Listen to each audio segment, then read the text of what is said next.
Today we're talking about the Xbox getting slammed by the FTC, mixed TV news for the Fallout and Halo TV shows, and Ubisoft puts out 10 minutes of gameplay footage of Star Wars Outlaws. Is it any good? Find out what we think.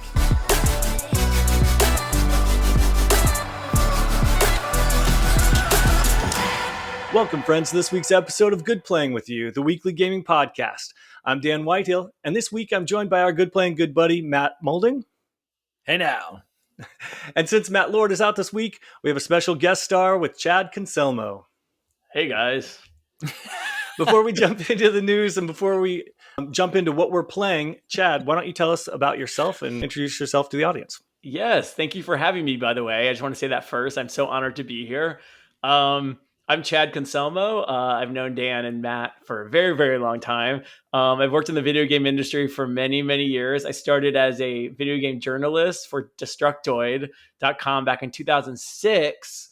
And then in 2012, I started doing PR for Nintendo for 11 years. Again, this is going to age me. I started when I was 10. Don't say years. Don't say years. Yeah, exactly. I did that for 11 years. And now recently, for the last year, I've been doing PR for Square Enix, who makes obviously Final Fantasy and Kingdom Hearts and Dragon Quest and all those great games.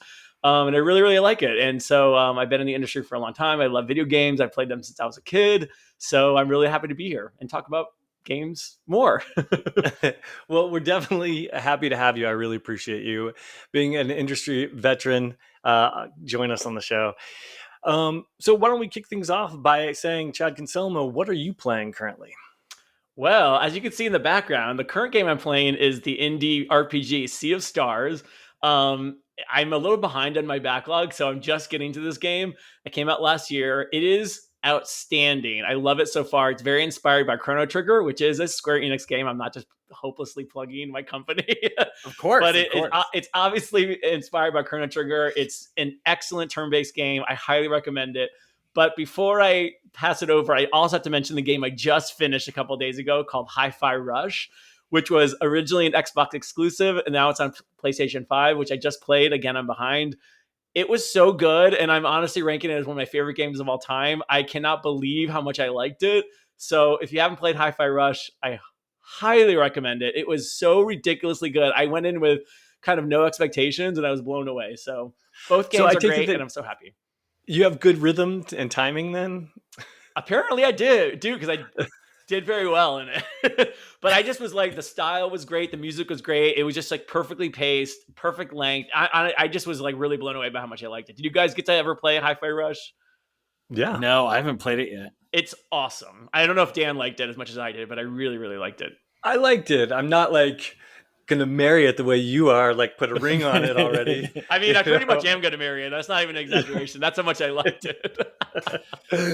Oh, then how bummed are you that studio got closed down by the evil Microsoft? It's funny because I didn't play it. And I heard the news before I played it, so I wasn't as attached. But now I want to like pick it in the streets because like I'm very, very angry. Join about me. That. Yeah, they are like Nintendo quality good. Like that's how good the game was, and I was so mad that there's not going to be a sequel now. So such a bummer.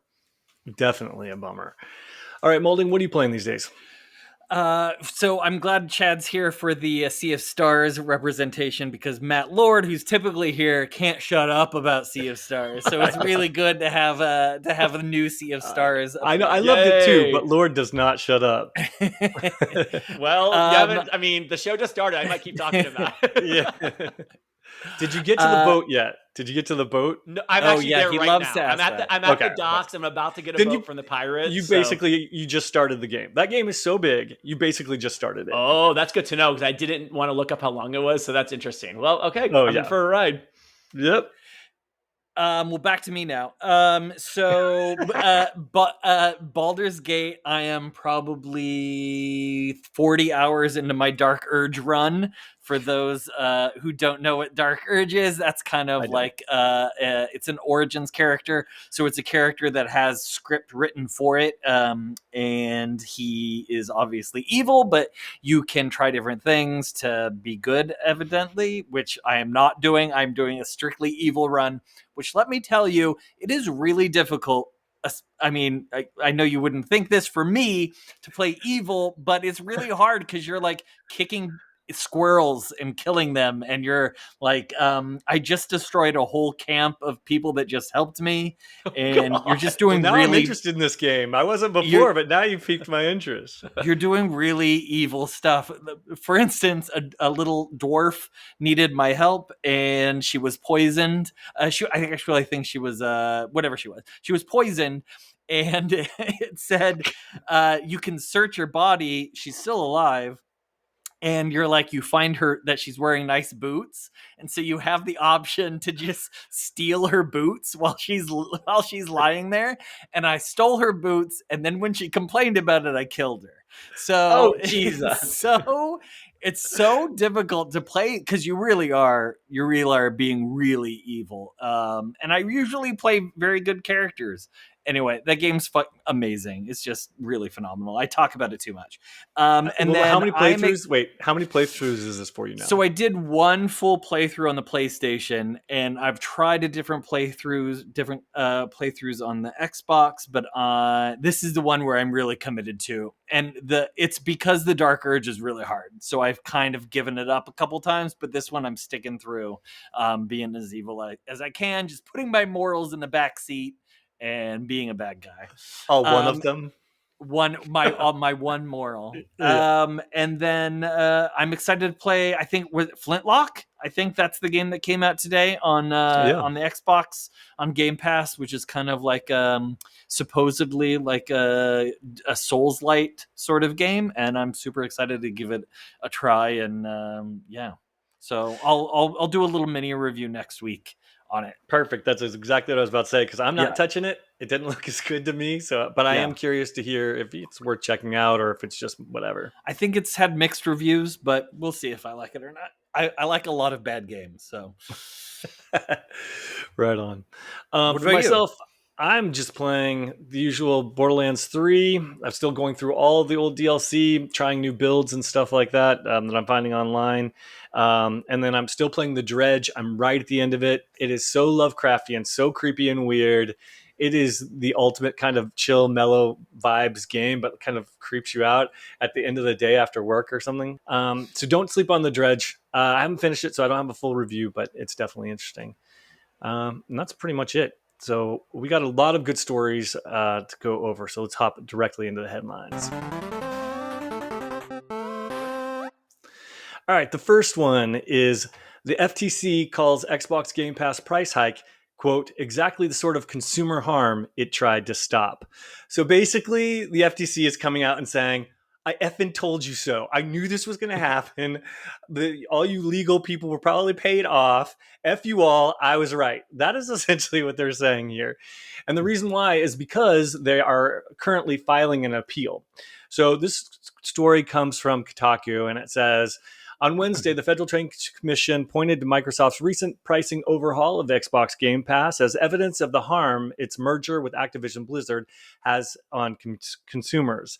The agency filed a new letter in its ongoing appeal of last year's deal, calling the changes the exact sort of consumer harm the merger from the FTC alleged.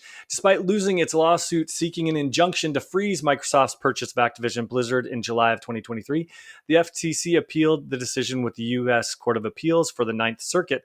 While it awaits a final decision from those justices, the FTC has been filing additional evidence to support its claims that the merger would hurt competition in the gaming and hurt customers, including a letter from earlier this year after Microsoft laid off nearly 2,000 employees across the newly acquired teams. So that's two slam dunks by the FTC on this sort of thing. What do you guys think? Any reaction? Do you think this will have, will the judges respond to this, or is Microsoft in the clear to get away with murder? Chad, why don't you take your first story? What do you have to say? Why does it have to be such a complicated one? Why couldn't it just be fun. Video games good? Well, using my knowledge of Phoenix Wright, which is all of my legal knowledge I've ever had, I would actually say, obviously I'm kind of on the FTC side on this one because I think what Microsoft is doing is not great. I think the pricing is way too high. I think it's very complicated. I don't know if they have a case necessarily. I don't know what the FTC can really do about this, but I think it's interesting that they're looking into it. At the very least, they're calling attention to something that should be called attention to, because it's really a bummer, and I think it's anti-consumer, and I think a lot of people are rightfully pissed. So again, I don't really have a lot of legal knowledge, so I don't know exactly how much they have to stand on, but I do think it's a good thing, because I do think what Microsoft is doing is really annoying. Agreed. Maulding? I'm definitely not on a corporation side, but I am on the side of Game Pass, which I think is a fantastic service that I use all the time. And I said in the last pod that it will hit a threshold that I think that I'm overpaying for it, and $20 is not it.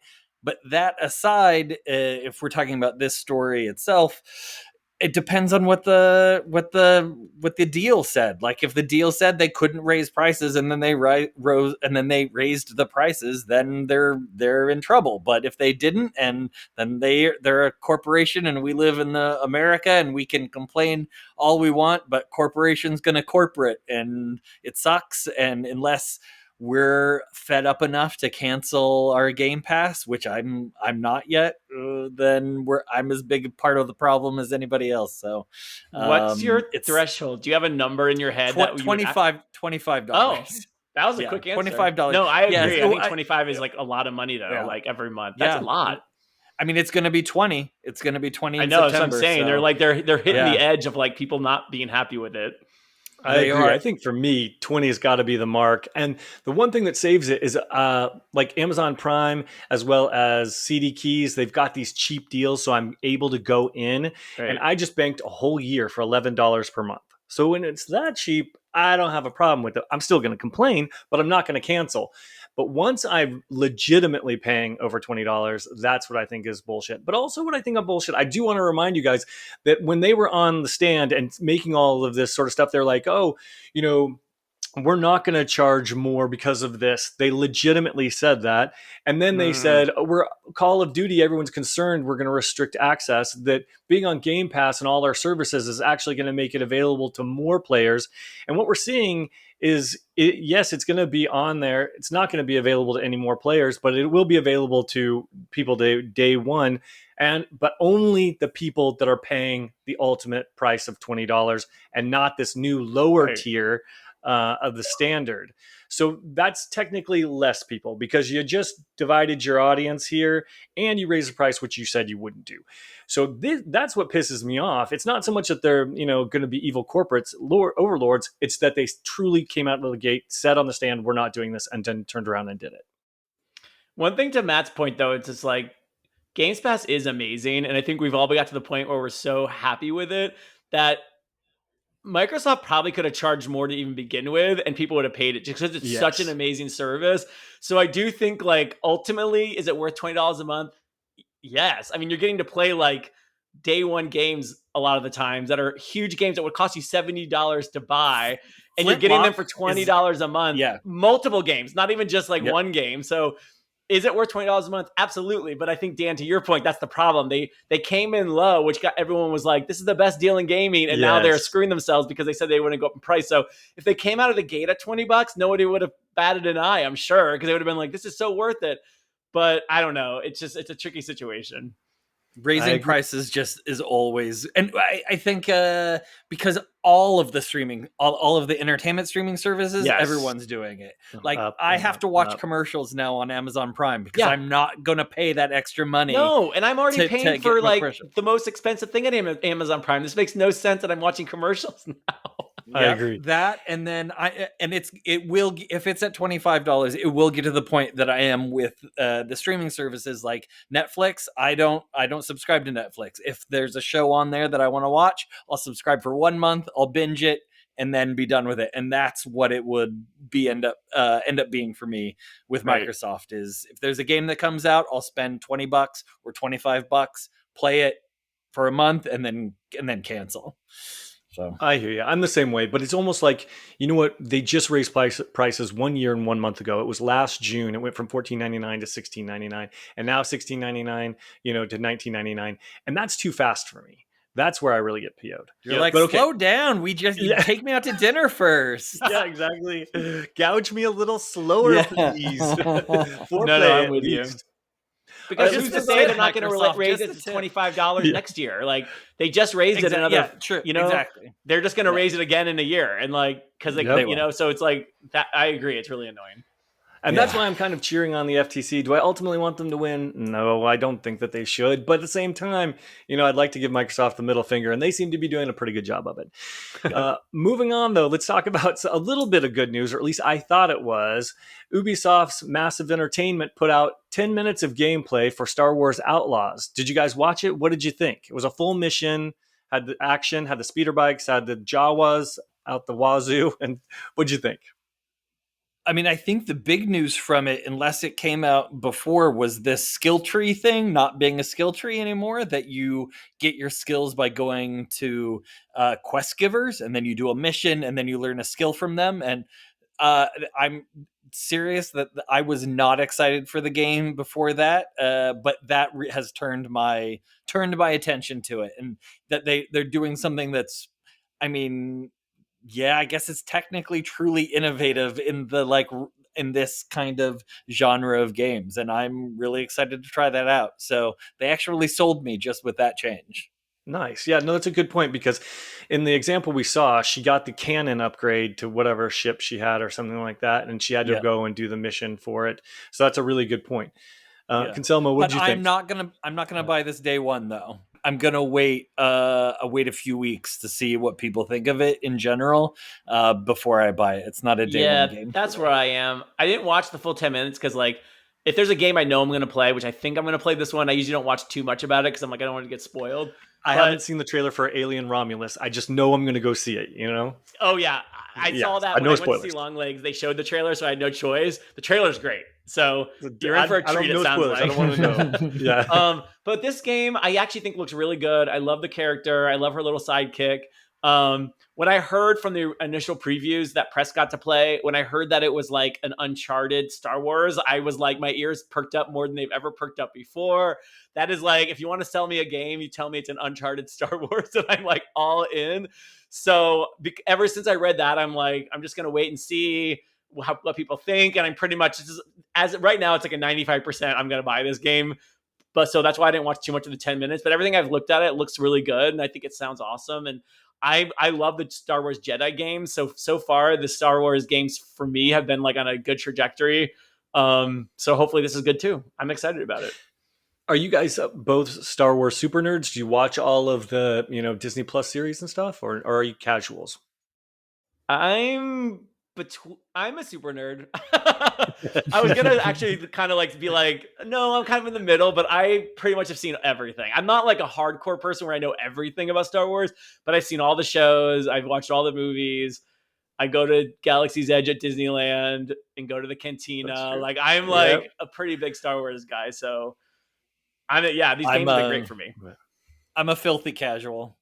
I loved the movies growing up, but they kind of lost me at the first set of trilogies. When those movies didn't do much for me, so it kind of soured me on the whole thing. And I've only seen the first season of Mandalorian, and that's the only new Star Wars shows that I've seen. So we'll see. Yeah, I'm on a wait and see too. I do think the quality is there. I do think it's kind of following that Ubisoft template, which is pretty safe to play. But the graphics and the voiceover and everything that they have going on, this definitely says, Dan game. So I'm just waiting to hear reviews and stuff like that before I jump in. What I'll be interested in is they talked a bit about the size. Or at least one of the things that I read size queen. In addition to it, yes, I'm a bit of a size queen. Is that they talked about that it's like 5 minutes to get from one side of the planet to another side of the planet, which is roughly the time for Grand Theft Auto to get from the south to the north side of that map. but I don't care how big your game is if there's I nothing agree. to do in Right. between Yes. those spots. Okay, that is the one thing that made me nervous because she jumped Yeah. on the speeder bike and went Yes. across the desert, and I was like, Yes. there's a whole bunch of nothing happening. You're showing me Yes. absolutely nothing. So that did make me a little bit nervous. That's a good point. If I'm just holding the thumbstick forward for 2 Yeah. minutes of those 5 minutes to get from one place to another, that is not what I'm interested in playing. That is exactly why I'm waiting for reviews, to be Right. honest with Yeah. you. You nailed it right there. Open worlds are so tricky because you want to give people the sense of scale where they are like, oh my God, I'm actually in a living, breathing, massive Yes. world. But then, so these giant deserts sometimes are effective because you're like, wow, this is so huge. But then if there's nothing to do in there, it's just like, what's the point? That's why I think a lot of people take for granted, like when there's a really good open world game that's really well designed, it is like a miracle. That's why things like Tears of the Kingdom and like games that like really use Hype their your open world Nintendo. well. Hype your Nintendo. Yeah. Listen. I'm kidding. You're right. I'm kidding because you're right. We've but said that's this the on one. the pod before. Exactly. Right. Yeah. It's like when you get It it right, rewards it makes you think exploration. like it makes all the other open world games feel empty. It's like once a company gets it right, and it's not just Nintendo. Yes. There's other open world games that are also really good at doing it, but it's like it's hard to get it right. Yeah. So, because you don't want it to feel too small either. You know what I mean? I don't know. It's true. I'm not a game designer, but it is a really tricky thing to do and to pull off. Oh, of no, course. like Maulding and I have talked about this a lot. It's for me, it's a lot of that. It rewards your curiosity. You went and looked behind the tree, and now you found X, Y, or Z. And then other games like Horizon Zero Dawn. Don't mean to call you out, but there's no point in other than just going to the marker on your map because there is absolutely nothing else in that world other than. So I'll push back on that because I loved the Horizon games. I do and too. For me, it was the fighting of the dinosaurs, like fighting of the robots. Like that was what I was doing in between those points. My example, I think I would be Assassin's Creed Valhalla, which just drained me of any stamina that I had because that game was just go from one point to another, one collectible to another, and it was mind numbing to me. I couldn't even finish it. So that's my bad example. I like your bad example. All right, we got to move on. Up next for video game TV shows, Conselmo, you had a couple of stories on this one. I do. So, as we all know, video game TV shows and movies in the past were, how should I say this nicely? Not the best. The quality wasn't great. But as we all know, in the recent years, video game stuff adaptations have been pretty darn awesome. Last year at we had The Last of Us on HBO, which was amazing. And that got like 1 million Emmy nominations. It won a bunch of Emmys at the last Emmys. And this year, the Emmy nominations just came out, and Fallout was nominated for 16 Emmys, which is usually a number like reserved for like The Handmaid's Tale or Mad Men or some like major prestige show. So not only did it get, of course, all the technical awards you'd expect, like best makeup, best visual effects, but it also got in for best drama series, and it got in for best actor. Walter Goggins. Like, these are crazy nominations for a video game show, which is very good, by the way. So I just wanted to Walter definitely he's like totally nailed it. He deserved that. That made me so happy. I like how Dan's on first name basis with him. That makes me happy. Walter was going to be a guest before me, but he had scheduling conflicts. He was first choice. Sorry, Chad, you're second choice. That's okay. For Walter Goggins, I totally understand. He's the best. But yeah, it's just cool to see it get this much recognition, not only for the Emmys, but just critically in general. And with Last of Us too, like Last of Us also, it just is really nice to see video game stuff actually getting like, well-regarded reviews as opposed to like, people used to treat them so poorly. So I don't know, that was just a really nice thing, and the show's great, and it's nice to see that's getting recognized. So yeah, that's really encouraging. But then on a sadder note, the other bit of news is the Halo show, which actually, to be totally honest, I did not watch it, which might have been one of the reasons that I'm getting to this conclusion. Neither. I tried. Yeah, the Halo show just got canceled. This is like breaking news as we're recording. So yeah, that was only on for 2 seasons, but there's a chance it could get picked up by another network. Doubtful, but it could happen. But that's kind of a bummer. Paramount Plus, is that what it was? Paramount on? Plus, I think. Yes. Yeah. Yep. I did not watch it, but I heard mixed things from friends. Some friends really liked it. Some friends says it wasn't great. So I don't know. Kind of a bummer though. I couldn't make it through the first episode. It just wasn't They didn't nail it. And yeah, I've heard it's being shopped around too. And my hope is that it does get picked up, but then it gets completely rebooted. Right. Because the way they set up the overall storylines and stuff like that, it wasn't good. Yeah, I heard the same thing. And yeah, maybe they'll reboot it. I mean, it's an amazing franchise and it's amazing IP. So it's like, it'd be kind of a bummer if it just disappeared and never came back. But I I don't mean, know. It's a can't you tough see one it to get as right. can't you see it as being a movie? Like, I think that would be a really good Yeah. movie agree. series and not a I TV agree. show. Yeah, they need the budget behind it. Like, it needs to be a big budget Yeah. movie. A TV series feels like it's not doing it justice. Like, Halo's so epic. TV money is not going to do. I mean, TV's great, but I don't know. Halo needs to be a movie. I agree. I think it really depends on the property. I would have said that Fallout felt more like a TV show than a movie, and I think that Halo feels more like a movie than a TV show. Yeah, I agree. Yeah. that makes sense, actually. Well, speaking of Space Marines having trouble in space. Oh, Wow, what a good transition. segue. I like that. Yeah, Thank great. you. Maulding, you had a story for an unfortunate incident. Yeah, this is a huge bummer for people who work in and on video games, like our guest right now. A full build of Space Marine 2, which is Warhammer 40,000, leaked online almost 2 months before release to pirates. And this is a story that I got from PC Gamer. Video surfaced on YouTube after a 70 gigabyte torrent appeared on a piracy site. It's a huge bummer for these people. Turns out that it was a build that was almost a year old. Saber Interactive acknowledged the leak, said, "We're saddened that this build, which will be almost a year old by the time we launch, is now how some of our most eager fans will first experience Space Marine 2. I will push back on that a little bit, that if you are an eager fan of a video game, you wouldn't torrent it. Yeah. But that's my own little pushback on that. It's just a huge it's a real big disappointment for these people that worked on it to have all this effort and love and appreciation that they put into a game, and to have it leak and people just steal it. It's just a huge bummer. And I would assume you guys think the same thing. That's probably not a controversial take. Yeah. No, I definitely do. And it's too bad Lord's not here, because he is for like the Warhammer super fan. But my thing is, I'm a fan of Saber Interactive. They have done a phenomenal job and made me a super fan with all of the work that they put into World War Z. They put in, that game came out 4-5 years ago, and it's still getting updates to it and DLC and love. And it just blows my mind, because it's so rare that I see games do this.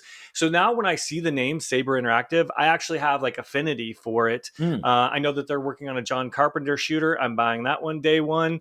And then I didn't even know this was from them. So that's really interesting to hear. And it makes me even feel even more sympathy for them, because they are known for the TLC that they kind of put into their games. And so if anyone does have a remote interest, I would definitely buy a legal copy, because they're going to be updating it and putting those tweaks in it. And what you're going to be getting on the torrent probably has a virus in it, and it isn't going to be very good. Yep. Yeah. Chad? I mean, this is tricky for me, because leaking and PR are very sensitive subjects, and and working for Square Enix, I probably can't get too opinionated about this, because I don't want to get myself into trouble. But I will say that I'm very anti-leak. I think it's really frustrating, especially for people in my line of work. We work so hard to roll out things in certain ways. And, sometimes people take years of their lives to dedicate themselves to one specific rollout or one specific announcement. And when it all gets thrown away because of this, it's such a bummer. So I'll leave it at that. But yeah, I feel for them. I feel for the developers. I know what it's like to work with developers who work so hard, and it's their passion, and they love their fans so much, and they want their fans to get the best version of things. And it just makes me sad that this happened to them. And I'm never a fan. Yeah. So hopefully everything will be fine. But it sucks. Totally sucks. Yeah. Agreed. Sorry for the downer. Well, no, it's a big story. Yeah. Yeah. definitely. But it definitely kind of segues into something I really wanted to talk about because I thought I was going to take a different angle on this one, and now I'm not so sure. So Wait, are you pro pirate now? Is that what you're saying? well, let's talk about that because Oh. the next story is from IGN. It says once human dev isn't messing around; it's just named and shamed cheaters and even players who exploited a bug. The developer of Once Human has published a long list of player accounts which exploited a bug or cheated over the course of the game's first week of availability. Once Human is a free to play multiplayer game riddled with microtransactions. Sorry, that was my insert. But that's from Starry Studio, a developer owned by Chinese games company NetEase. It launched on PC on July 9th and quickly found an audience with a huge peak concurrent player rate of 231,000 on Steam. So it's proven so popular that servers have struggled to cope. But it's already marred by cheaters and some players who exploited a bug to gain an advantage, even after Stario Studio issued a warning to its community. The bug, which let players access and occupy engagement zones in restricted areas, has since been fixed. Rather than simply announce a ban wave, however, Starry Studios has decided to list all the accounts that were banned, publishing their player nicknames, the server they played on, and the duration of the ban and the reason. Players who exploited the bug were hit with a ban of up to 30 days and had the items they obtained confiscated, but accounts found to have cheated players who used third-party software were effectively wiped from the game with a ban duration of 3,600 days. That is, to be exact, 9 years, 10 months, 2 weeks, and 1 day. We appreciate That's everyone, how long every we've known meta. each other. All right. It seems that way. We've appreciated every meta's efforts to maintain a fair gaming environment, Starry Studio says. It's certainly a statement of intent, but as with most free to play multiplayer games, Once Human faces an uphill challenge combating cheaters, and it kind of goes on from there. What do you guys think about this one? A, was what they did like douchey or warranted? And B, if you're a free to play game, I'm not a super fan, so I don't feel bad for you, having people get around your microtransaction system. But that's just me. What do you guys think? I don't necessarily think I don't think it's bad to use an exploit in a game. I don't think that's or using a bug. I don't think that is crazy. Having third party cheating software, that is Agreed. ridiculous. That is, I think you should be banned if you do that, especially coming from an Overwatch 2 player who I have run across some people who are obviously cheating, not just have good aim, but like are definitely cheating. Yeah. And it's super frustrating. But I don't think that the consequences that they're facing, if it's not a ban, are actually that extreme. Like having your gamer tag put on a list. I don't care. So I don't think I don't think that's a crazy response either. So that's my Yeah, take. I'm kind of the same way. Like, obviously, I'm not a fan of cheaters when I'm playing online. It's not fun, but it's also so harmless. Like, I mean, what's the big deal? If they're exploiting the game a little bit, who cares? Yeah. And like Matt said, like having your list on that, having your gamer tag on that list is like, Yeah. unless it's my actual name with like my social security number, my credit card information, Right. like, Which is already on the dark web already. right. Well, that would suck, but it's not that big of a deal. But I also kind of understand the developer to get a little frustrated, or people using like outside software to cheat the game. Like that would annoy me. So I just feel like both sides are just a little bit over dramatic about this. Well, here's my concern though. I truly believe that free to play games are predatory and scummy. So I have a hard time feeling sorry for these people that because their audience found an exploit, which is their software, so it is on them that this bug exists in the first place. I have a hard time feeling sorry for them. Yes, cheating software. Like let's just remove that from the conversation because Right. that's obviously bad. That's never good. But when if you're a free to play game, I'm sorry, I don't care, to hear your tears because what you're crying over is just money. And I think by banning these people for 30 days, these people are going to move on to another game. So you're only hurting yourself in your own pocketbook by banning these people and taking away their items because they're going to just find something else to do. So I'm very unsympathetic to this software developer. Do you guys disagree? I think you're a little crazy to say that all free to play games are predatory and scummy. Aren't they? They have to make money somehow. So Right. Overwatch. Well, then they should make a Overwatch legit 2 is game and charge me $70, which is still overpriced. But be a legitimate business person. But they Don't still be make a those douchebag. games and then charge you money for them. And you play Fortnite, so why? So what are you doing? Well, that is different because that one is a completely different game. Because it's It's your completely favorite different game. Yeah. Yeah, well, completely different. It's a completely different game, and it's an ongoing game. And yes, this one is too. But at the same time, the way that the microtransactions are done in these games, I can't support it. And I know this is all coming from mobile, which is the devil. And now it's coming to invade our world on console, and it has me legit concerned. Look how bad Grand Theft Auto Online turned out. Like, that game could have been legit good. And I know there are people that defend it and say I'm crazy, but I blame Grand Theft Auto Online for A, being predatory and scummy, B, not giving us the DLC that we so rightfully deserve, and then C, delaying Grand Theft Auto 6. It is the example of douchebaggery. Like, I am not going to buy a $50, $40, $20 skin on Overwatch 2, but I'm still going to play it. Like, I still think it's a great game, and it just depends. Yes, mobile games, that time gate stuff that charge, crystals and different types of currency to confuse you, and pretty much that just get like old ladies on their phone who are my downstairs neighbor. She doesn't watch the pod, so it's fine. Called out. You better hope not. This is the one episode she's gonna finally tune in on. Exactly. She's a huge Chad Conselmo fan. She just found out. I forgot to mention. Yeah, my grandma lives underneath you, Matthew. So thank you so much. Oh, she's very nice, but I think it depends on the game. I don't think you can blanket say that they're predatory and scummy. They need to make money because they're developers that have put out a product. They put it out for free, and you can just choose not to buy that stuff. So I agree. This is going to sound so nuts coming from me. I am defending free to play games. I think that it's a certain model of game that was inspired by a lot of games that are doing very well in the free to play market. And yes, I do agree. Some of them are handling it in ways that probably aren't as fair as others. And like Matt said, but I do think there's some legit good free to play games out there that are really easily accessible for people that don't spend a lot of money on games initially. It's a great opportunity for them to get into a space that they're not used to, and they have full control over what they purchase and not purchase.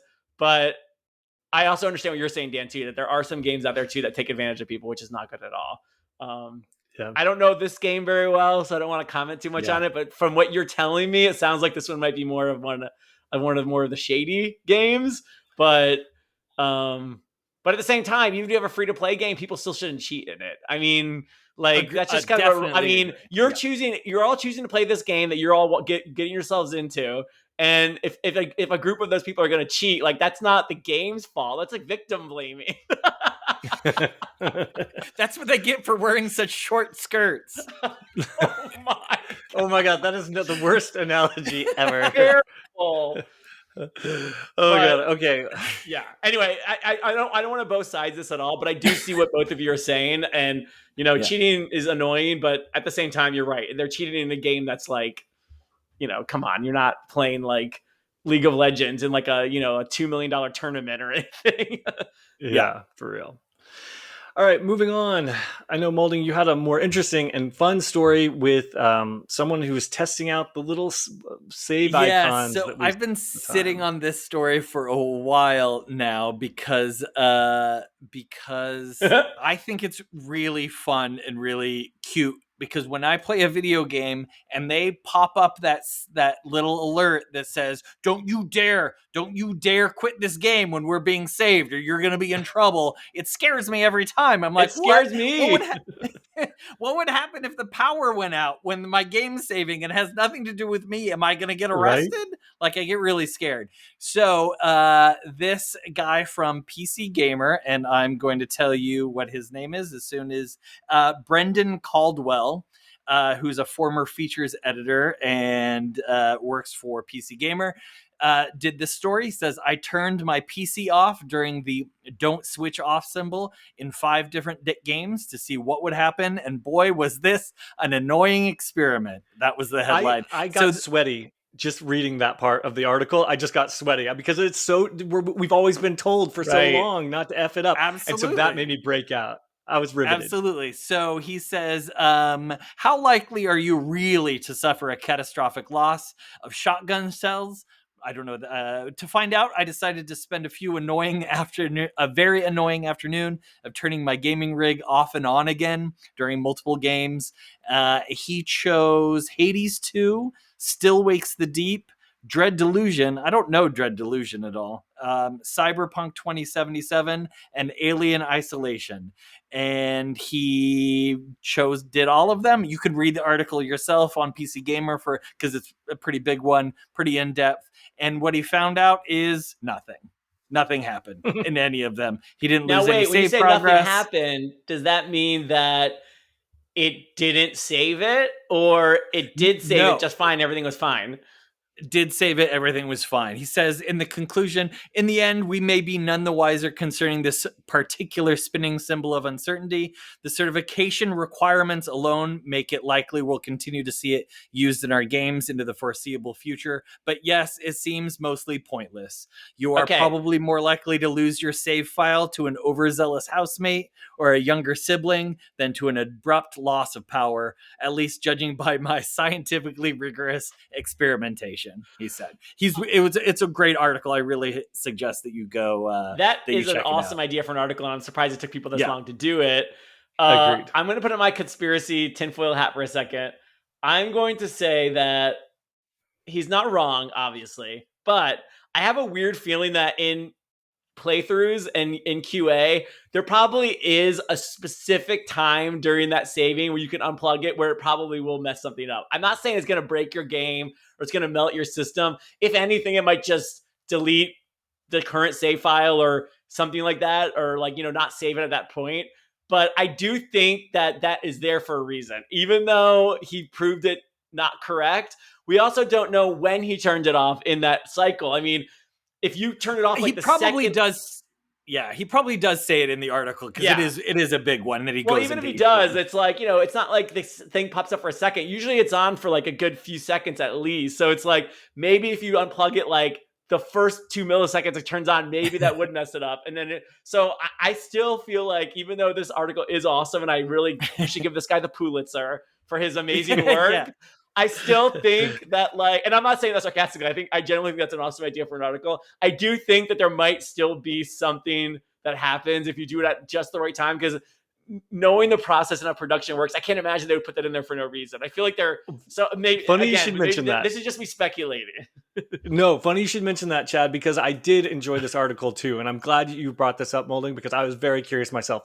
However, I'm taken back to, even though I'm playing Borderlands 3, I was taken back to the time, one of the first times I killed Terramorphous, and I was playing in Borderlands 2, and the way that it worked there, I didn't have high enough guns, and everyone was going to go and do this boss fight, and we're going to farm weapons and that sort of stuff.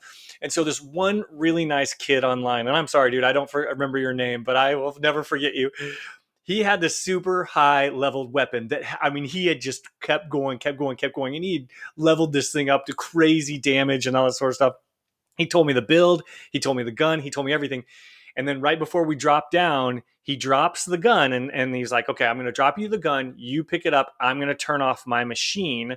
Then we're both going to sign back online. You will have the gun and I'll still have the gun because of the way that a save works.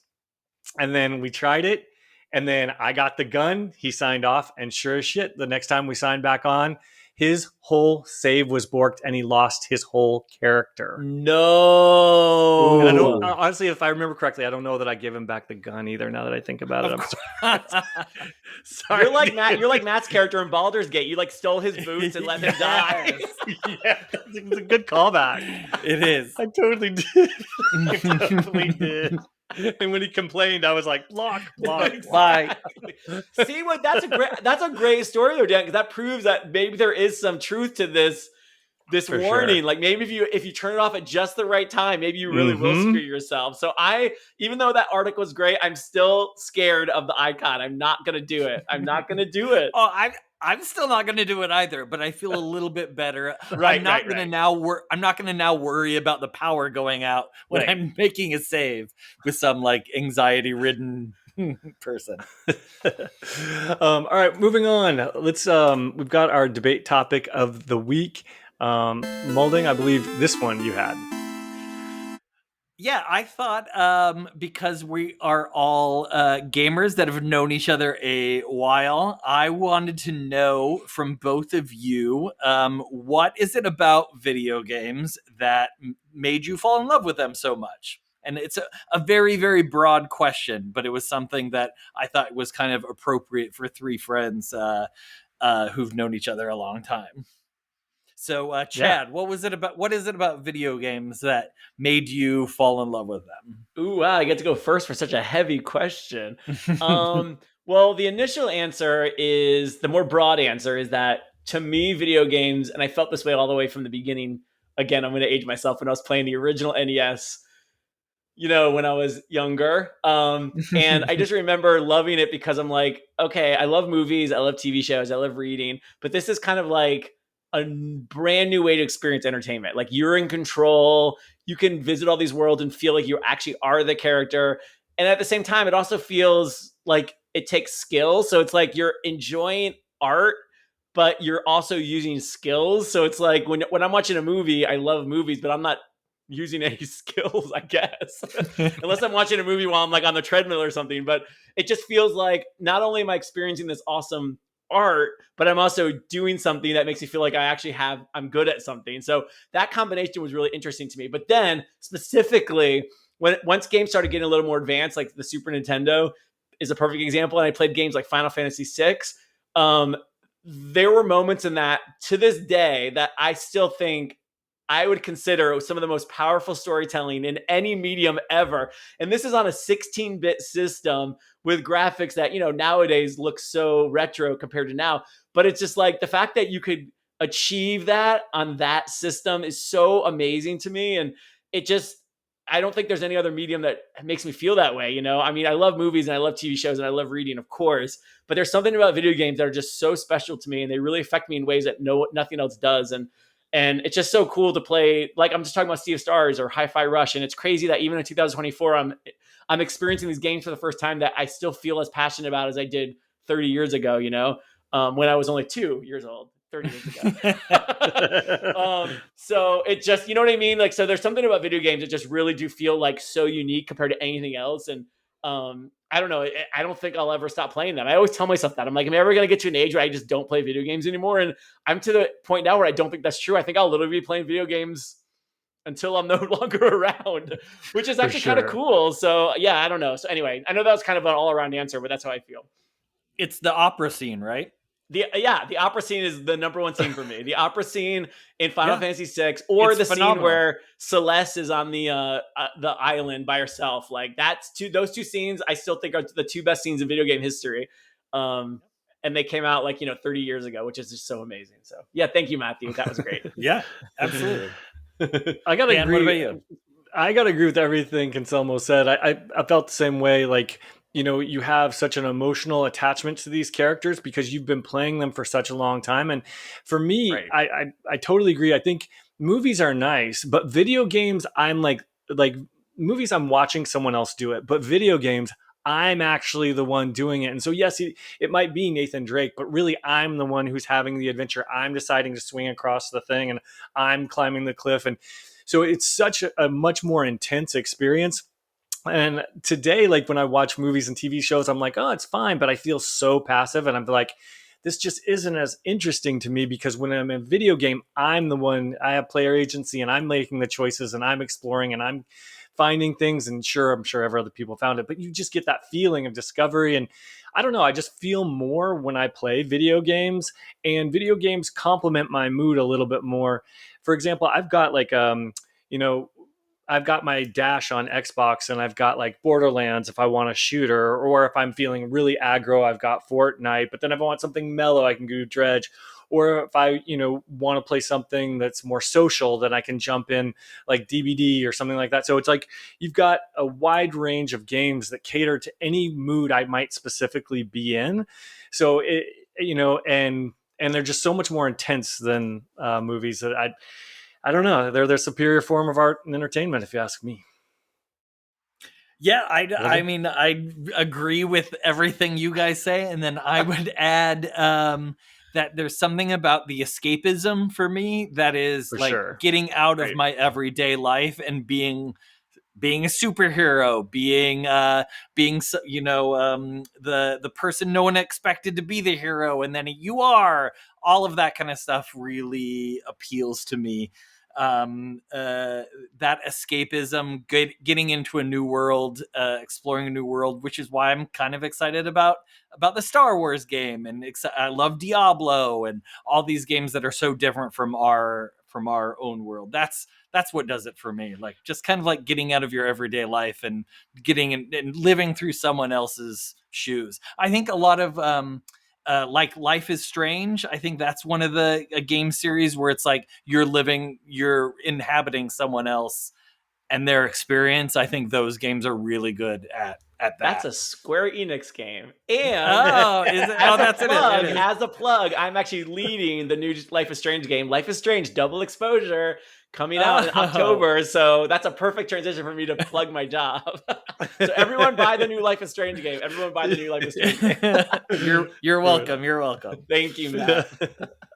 That's what I would say. Great answer. Yeah, I agree.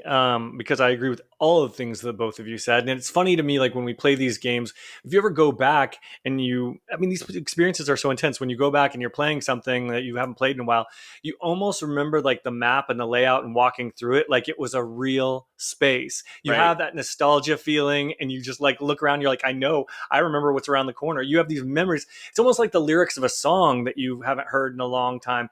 You have these memories that are in there that are so deeply ingrained that I definitely don't have with movies.